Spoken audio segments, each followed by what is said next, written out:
Hello friends, പുതിയൊരു വീഡിയോയിലേക്ക് എല്ലാവർക്കും സ്വാഗതം കേട്ടോ. അപ്പോൾ ഞാനും മോളും കൂടി ഇന്നൊരു പിസ്സ ഉണ്ടാക്കാമെന്ന് വിചാരിച്ചു. അപ്പോൾ നമ്മൾക്ക് നല്ല തിളച്ച വെള്ളത്തിലേക്ക് 1 ടേബിൾ സ്പൂൺ പഞ്ചസാര ഇട്ടു, അതുപോലെ തന്നെ 1 ടേബിൾ സ്പൂണോളം ഈസ്റ്റും ഇട്ടു കേട്ടോ. അത് രണ്ടും കൂടി ഇട്ടിട്ട് നമുക്ക് 10 മിനിറ്റ് നമുക്കത് പൊങ്ങാനായിട്ട് മാറ്റി വയ്ക്കാം, ഇളക്കിയിട്ട് പൊങ്ങാനായിട്ട് മാറ്റി വയ്ക്കാം. അപ്പോൾ 10 മിനിറ്റ് കഴിയുമ്പം നമ്മുടെ സ്ഥിതി ഇതാണ് കേട്ടോ. കണ്ടോ, നന്നായിട്ട് പുളിച്ച് പൊങ്ങി വന്നിട്ടുണ്ട്. അത് ആ ചൂടുവെള്ളത്തിൽ ഇട്ടുകൊണ്ടാട്ടോ പെട്ടെന്ന് പൊങ്ങി വരും. 10 മിനിറ്റ് പോലും മതി. അപ്പോൾ അതിലേക്ക് പിന്നെ നമുക്ക് 1 കപ്പ് മൈദ എടുക്കാം കേട്ടോ.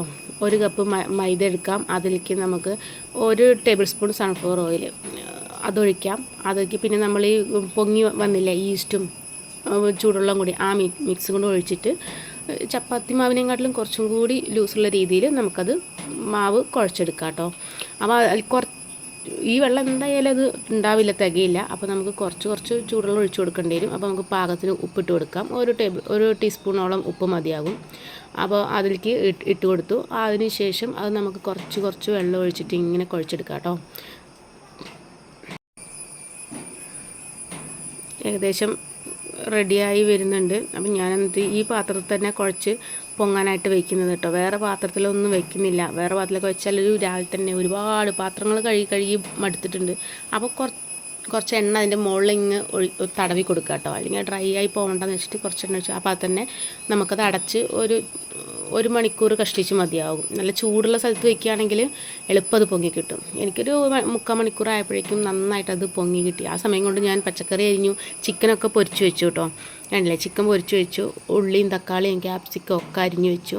എന്നിട്ട് ഈ മാവ് എടുത്തിട്ട് എനിക്ക് ഓവൻ സെറ്റപ്പ് ഒന്നുമില്ല. അപ്പം ഞാൻ അടുപ്പത്ത് ഫ്രൈ പാൻ തന്നെയാണ് കേട്ടോ വയ്ക്കുന്നത്. അപ്പോൾ ആ മാവ് ഞാൻ ഇതേപോലെ ഫോർക്ക് കൊണ്ട് നന്നായിട്ട് എല്ലാ സ്ഥലത്തും ഹോൾ ചെയ്ത് കൊടുത്തു കേട്ടോ. തക്കാളി സോസ് ഒഴിക്കുമ്പോൾ അതിൻ്റെ ഉള്ളിലേക്ക് ഇറങ്ങാൻ വേണ്ടിയിട്ട് ഫുള്ള് ഹോൾ ചെയ്തു. ഞാൻ ആദ്യമായിട്ടാണ് കേട്ടോ പിസ്സ ഉണ്ടാക്കുന്നത്. അതുകൊണ്ട് ചെറിയ 2 പാളിച്ചകൾ പറ്റിയിട്ടുണ്ട്. അത് ഞാൻ ഈ വീഡിയോന് ലാസ്റ്റ് പറഞ്ഞുതരാം കേട്ടോ. ഞാൻ അതിൻ്റെ മുകളിലേക്ക് തക്കാളി സോസ് സ്പ്രെഡ് ചെയ്ത് കൊടുക്കുകയാണേ. എൻ്റെ കയ്യിൽ പിസ്സ സോസൊന്നുമില്ല. അപ്പോൾ തക്കാളി സോസ് വെച്ചിട്ട് അഡ്ജസ്റ്റ് ചെയ്യാണ്. തക്കാളി സോസ് വെച്ചിട്ടും ചെയ്യാം കേട്ടോ. മറ്റേത് വെച്ചിട്ട് വലിയ വ്യത്യാസമൊന്നുമില്ല. അപ്പോൾ പിന്നെ ഞാൻ തക്കാളി സോസ് തന്നെ ഉപയോഗിച്ചു. ഞാൻ അതിൻ്റെ മുകളിലേക്ക് ക്യാപ്സിക്കം അരിഞ്ഞത് വെച്ച് കൊടുത്തു കേട്ടോ. ക്യാപ്സിക്കം കാണാൻ നല്ല ഫ്ലവർ പോലെ ഉണ്ടല്ലേ. അപ്പോൾ അതിൻ്റെ മുകളിലേക്ക് ആകെ 5 പീസ് ഉള്ളൂ കേട്ടോ ക്യാപ്സിക്കം. ബാക്കി അവിടെ എടുത്ത് വെച്ചു. അത് 2-3-4 ദിവസം കഴിയുമ്പോൾ വാടും. അപ്പോൾ ഞാൻ എടുത്തത് വലിച്ചെറിയും. പിന്നെ അതിൻ്റെ മുകളിലേക്ക് നമ്മൾ ഉള്ളി ചെറിയ കഷ്ണങ്ങളൊക്കെ അരിഞ്ഞത് ഇട്ട് കൊടുത്തു. പിന്നെ ഒരു തക്കാളി, ഞാൻ ചെറിയ തക്കാളി എടുത്തിട്ടുള്ളൂ കേട്ടോ. അതിന് അത്യാവശ്യമുണ്ട്. അപ്പോൾ ഒരു പീസയ്ക്ക് ഒരു കുഞ്ഞു തക്കാളി മതി. അതും ഇതുപോലെ സ്പ്രെഡ് ചെയ്ത് കൊടുത്തു. ഏറ്റവും ലാസ്റ്റായിട്ട് ഞാൻ ചിക്കൻ പീസ് ഇങ്ങനെ അതും അതിൻ്റെ മുകളിലായിട്ട് സ്പ്രെഡ് ചെയ്ത് കൊടുത്തു കേട്ടോ. കാണാൻ നല്ല ഭംഗിയുണ്ട് അല്ലേ. പിന്നെ ഞാൻ ഇടുന്നത് ചീസാണ് കേട്ടോ. മൊസല്ല ചീസ് എനിക്ക് കിട്ടിയില്ല. ഞാൻ ഏട്ടനോട് ചീസ് വാങ്ങിക്കൊണ്ട് വരാൻ പറഞ്ഞു. ഏട്ടൻ ചീസ് വാങ്ങിക്കൊണ്ടുവന്നത് ഈ രൂപത്തിലാണ് കേട്ടോ. പക്ഷേ ഈ ചീസല്ല അതിന് സാധാരണ ഉപയോഗിക്കാറ്. ഞാൻ പിന്നെ ഇതല്ലേ വാങ്ങിയത് എന്ന് വിചാരിച്ചിട്ട് ഞാൻ ഈ ചീസ് തന്നെ ഇട്ടു. മറ്റേ ചീസാണെങ്കിൽ നമ്മൾ കട്ട് ചെയ്ത് ഇങ്ങനെ എടുക്കുമ്പോൾ നല്ല വലിഞ്ഞ് കിട്ടും. കാണാൻ തന്നെ ഒരു ഭംഗിയാണ്. ഇത് പക്ഷേ അങ്ങനെയൊന്നും വലിഞ്ഞില്ല. എന്നാലും ടേസ്റ്റാണ്. ചീസല്ലേ, എങ്ങനെ ഇട്ടാലും ടേസ്റ്റ് തന്നെയാണ്. അപ്പം ഞാൻ ഇതങ്ങനെ ഇട്ടു.